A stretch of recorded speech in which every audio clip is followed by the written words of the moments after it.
radioyentes. Litúrgico no es una paralela que va con el año civil, sino que diríamos es como la hebra de oro que va engarzando nuestra historia concreta, nuestro año 1978. Por eso quisiera que tuviéramos muy presente el sentido, la mística, el mensaje que la Iglesia va dando domingo a domingo, y que al escuchar a través de mi pobre palabra este mensaje divino no se tenga en cuenta, como decimos en la misa, no te fijes en mis pecados, sino en la fe de tu Iglesia. Deficiencias humanas puede haber, pero lo que interesa es que a pesar de las deficiencias humanas, el mensaje está iluminando esta realidad. Y si no ilumina nuestra realidad, será una paralela que no se encuentra nunca con la vida. De allí que la homilía, y así se llama, aunque se quieran reír de la palabra, ya es una palabra consagrada para explicar que el celebrante de la misa tiene que aplicar las lecturas que se han hecho a la situación concreta de la asamblea que se reúne, para decirles: esto no es consideración histórica, esto es realidad de nosotros hoy.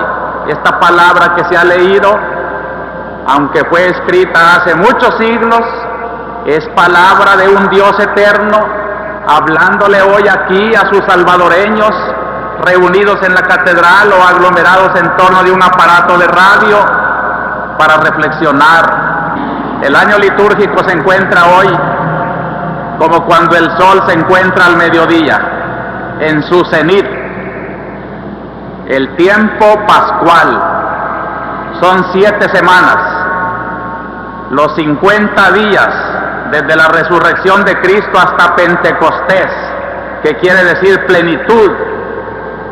Es la luz de la redención en su momento culminante, es el misterio pascual, es la luz del resucitado que no ha muerto, que vive en su iglesia y que le está hablando a los que lo siguen hoy en 1978.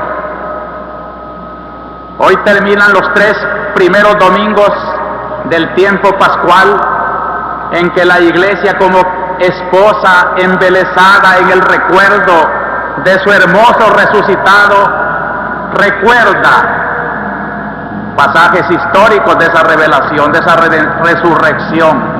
Hoy se ha leído el pintoresco relato de Emaús, que ustedes cantan en una canción de comunión: por la calzada de Emaús un peregrino iba conmigo. No le conocí al caminar, pero cuando partió el pan lo conocí. Es Él que va conmigo. Desde el domingo siguiente, 4 domingos todavía del tiempo pascual van a tomar enfoques sintéticos como resúmenes del Cristo que vive. El domingo próximo es el domingo del buen pastor.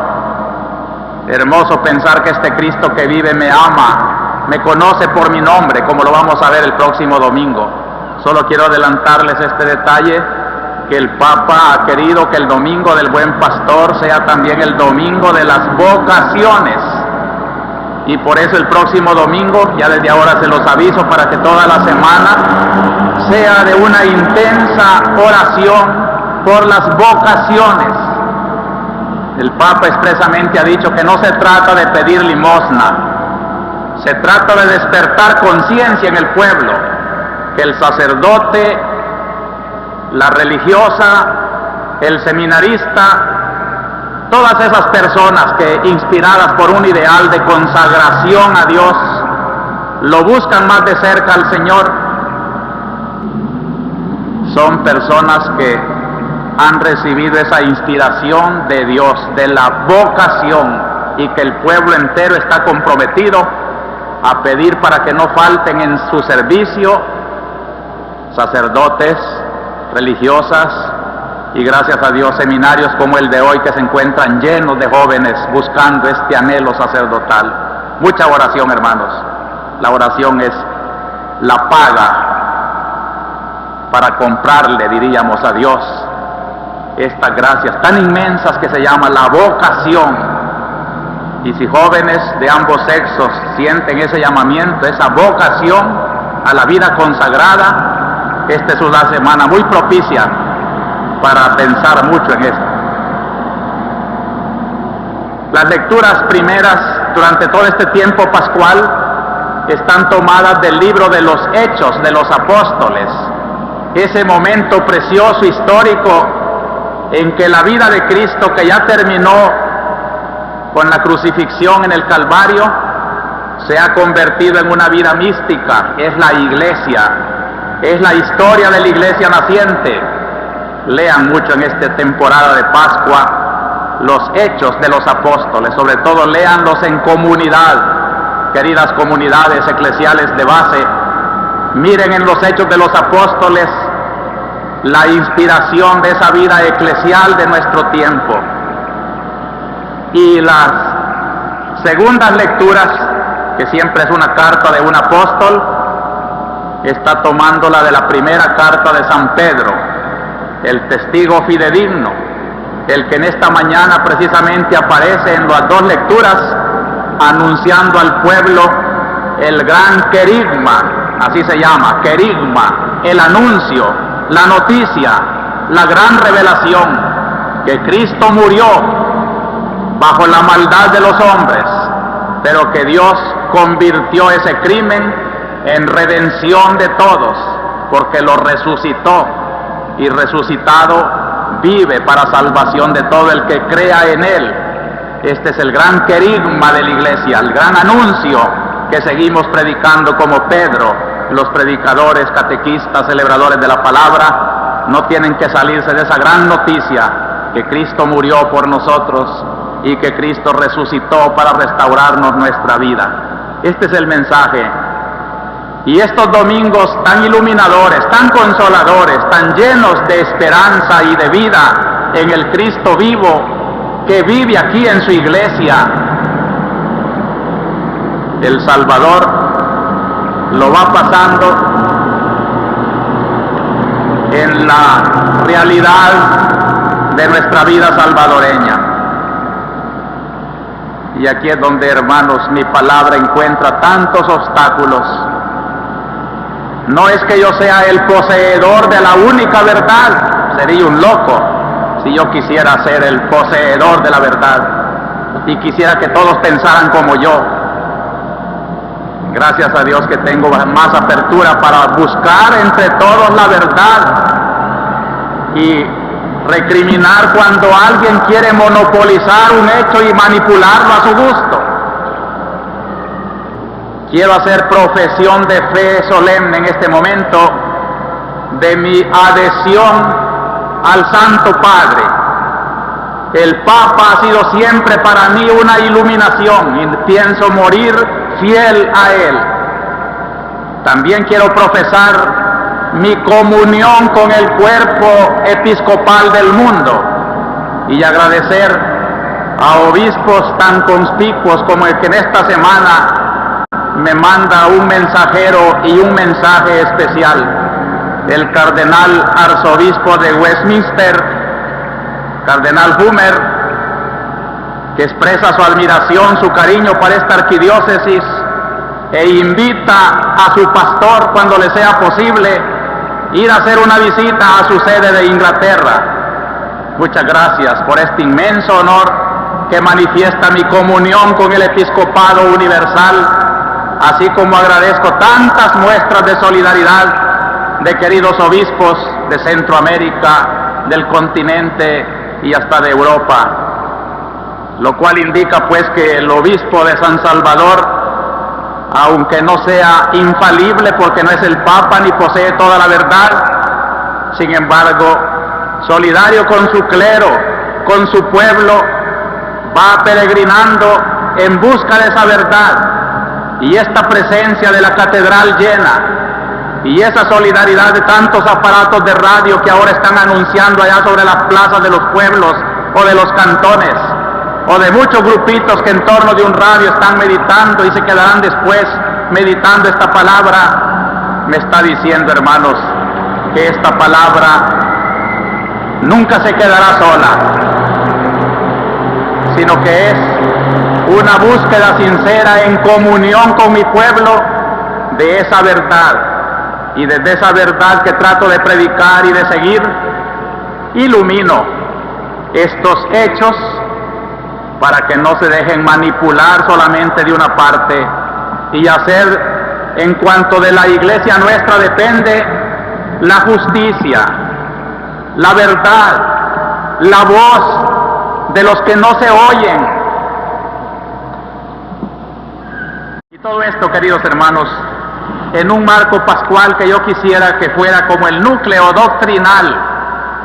Me alegro mucho cuando otros que no quieren llamarla homilía, me la llaman catequesis. Me da mucho gusto sentirme catequista de la diócesis. He aquí la catequesis de esta mañana, la llamaremos el misterio pascual, porque todas las lecturas de hoy son un enfoque precioso del misterio pascual. El Concilio Vaticano II no se entendería si no se tiene una idea de lo que es el misterio pascual, que le ha dado origen y le da estilo a la iglesia de todos los tiempos. La iglesia no es más que una mensajera del misterio pascual. ¿Qué es el misterio pascual?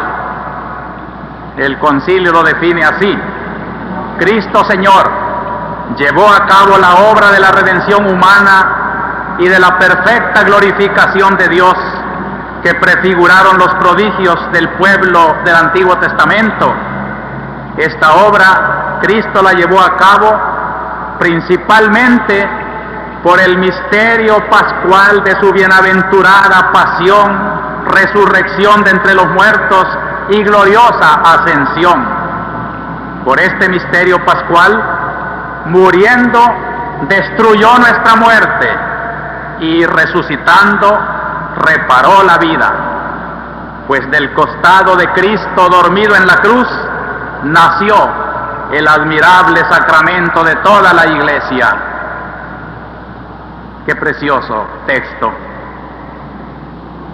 Me parece que es el resumen de las tres lecturas de hoy. Y si comprendemos un poquito el misterio pascual, hermanos, tendremos también cariño y gusto para venir a misa todos los domingos y celebrar la Semana Santa como una fiesta pascual. Son los dos focos pascuales de la iglesia: la misa dominical y la fiesta de Pascua que estamos celebrando durante 50 días, desde la resurrección de Cristo el sábado santo en la noche hasta la venida del Espíritu Santo en Pentecostés. 50 días en que la iglesia considera un solo domingo, una sola gran fiesta, la fiesta del misterio de la bienaventurada pasión y muerte, de la gloriosa resurrección y ascensión de Cristo a los cielos. Estos dos aspectos de Cristo, sufriendo y muriendo para destruir nuestra muerte y nuestros pecados, y resucitando y subiendo al cielo para restituirnos la vida y abrirnos las puertas de la esperanza, eso es lo que llamamos el misterio pascual. ¿Por qué lo llamamos misterio pascual? Porque esta obra la realizó Cristo en un ambiente de Pascua. Fíjense bien cómo fue una Pascua la que Cristo llamó su hora. Se acerca mi hora, la hora en que el Hijo del Hombre será glorificado, la Pascua. Y cuando llegó la hora, manda a sus discípulos a preparar la Pascua en Jerusalén. En segundo lugar, se llama pascual este misterio de Cristo, porque Cristo en aquella cena, y desde que Juan Bautista lo presentó al mundo, lo llamó el Cordero Pascual. Ese es el Cordero que se inmola en la Pascua, y que los israelitas comen para significar su protección de Dios, su sacrificio a Dios. Aquel Jueves Santo, cuando todas las familias hebreas comían el cordero pascual, Cristo también con sus discípulos comía un corderito, pero él estaba pensando que ese cordero ya iba a terminar su misión. Mañana, Viernes Santo, seré yo, colgado en una cruz, el cordero sangriento que quita los pecados del mundo, cordero pascual. En tercer lugar se llama este misterio de la redención, misterio pascual, porque aquella cena del Jueves Santo sirvió a Cristo para empalmar la Pascua del Viejo Testamento con la Pascua de los cristianos. Hoy, por ejemplo, estamos celebrando la misa. Ese altar es el altar de la Pascua, donde se inmola el cuerpo y la sangre del Señor. Él es el Cordero, y yo cuando tenga el honor de enseñárselo en la hostia les voy a decir: este es el Cordero de Dios, el que quita los pecados del mundo. Tomad y comed, dice Cristo, esta es la Pascua, en la cual se inmola con la sangre divina el Cordero que quita los pecados del mundo. Y la Eucaristía quedará, hermanos, tanto como misa, como sagrario, como procesión de corpus, como visita al Santísimo. Todo ese culto precioso que nuestra Iglesia tributa a la hostia consagrada es el amor de la esposa que ha recibido en herencia de su esposo desaparecido, pero que aparecerá. El gran regalo de su Pascua es la Eucaristía. Por eso venir a misa es ser agradecidos.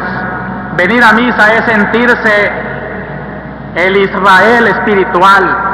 Venir a misa es sentarse con Cristo en los bancos de la última cena y prolongarla hasta este domingo de 1978. La misa de cada domingo, la misa de nuestros difuntos, la misa de la primera comunión, la misa del matrimonio, la misa para pedir luz y consuelo al Señor. Es el sacrificio de Cristo, es la cena del Señor, haciéndose Pascua en todas las circunstancias de la vida. Y por eso el concilio aconseja que a las misas de difuntos no se les dé ese tono tétrico, sombrío, como si todo se ha acabado, sino que tenga un sentido pascual. La misa del difunto ahora hasta se presenta con ornamentos blancos y hasta se cantan aleluyas, porque aunque esté llorando la familia doliente, esas lágrimas se iluminan con la Pascua de Cristo. ¿Qué es la Pascua? Para comprender esa Pascua que Cristo quiso traer como herencia, para entregarla con su propia redención al pueblo cristiano, remontémonos, hermanos, y este es mi segundo pensamiento: la Pascua del Viejo Testamento, la Pascua que Cristo recogió. Los historiadores encuentran que la Pascua de los judíos tiene un origen natural más antiguo al pueblo de Israel. Posiblemente es una fiesta en una noche de plenilunio del equinoccio de primavera, esta luna llena de la Semana Santa. Servía a los pastores para cantar su alegría de que ya estaba pasando los fríos del invierno y ya venía la primavera. Pascua significa paso. El paso del invierno a la primavera se celebraba con una noche de plenilunio, porque en la primavera ya vamos a emigrar del desierto a las tierras donde hay pasto. También cuando ya la era de agricultores prevalecía en Israel, se recogió otra fiesta junto con la Pascua que la llamaban la fiesta de los ácimos, y que Cristo también la celebraba. La fiesta en que los agricultores recogían la cosecha de trigo, y para significar el paso cosecha, sino que fuera todo nuevo, para darle gracias a Dios por el trigo nuevo. Este es el origen de los ácimos, el paso de lo viejo a lo nuevo, paso de la vieja cosecha a la nueva cosecha. Entonces este concepto de Pascua, de paso, fue lo que asumió Israel naciente en Egipto cuando Dios revela al pueblo perseguido y oprimido que esa noche, también de un plenilunio de primavera, pasará Dios con su ángel y las puertas que estén marcadas con la sangre del cordero que van a comer las familias israelitas no van a padecer, pero aquellas puertas de los egipcios que están sin esa protección de la sangre verán con angustia que todos sus primogénitos van a morir. Y aquella noche del exterminio pasó Dios, la Pascua de Dios, el paso de Dios, qué terrible, el paso de la justicia de Dios, para poner en su puesto a un pueblo opresor, ingrato, con los peregrinos de Israel. Todos los primogénitos de Israel murieron. En cambio, las familias marcadas con la sangre del cordero comían su Pascua vestidos ya de peregrinos, porque aquella noche comenzó el éxodo. La Pascua es éxodo, salir ya del pueblo que los tiene cautivos y esclavos para una tierra que yo les mostraré. Y salieron. Esa noche se celebrará, les mandó decir Moisés, todos los años de la historia. Significaba pues una noche de liberación, el paso de la esclavitud a la libertad, el paso de la opresión a una tierra de promisión, el paso también del Mar Rojo, que iba a confirmar con un milagro estupendo donde pasaba el pueblo de Israel y donde quedaba sepultado el ejército de los egipcios. El paso se celebró cuando el pueblo peregrino llegaba por Gilgal, el primer sacrificio en la tierra prometida. ¡Qué alegría, qué gratitud! La Pascua desde entonces se comenzó a celebrar año con año como una fiesta de independencia, como una fiesta de paso de esclavitud a salvación, una fiesta de vida, una fiesta en que se reconocía al Salvador Dios por medio de un instrumento que era Moisés. Era una fiesta de agradecimiento a la que se fueron uniendo otros elementos bíblicos, por ejemplo, la creación del hombre, la alianza, el sacrificio de Isaac. Todo esto venía enriqueciendo como un río que nació pequeñito y que llega torrencial a la plenitud de los tiempos. Cuando Cristo celebró su Pascua con sus discípulos, era toda esa historia la que venía. Y ahora comprendemos el sentido de nuestras lecturas de hoy.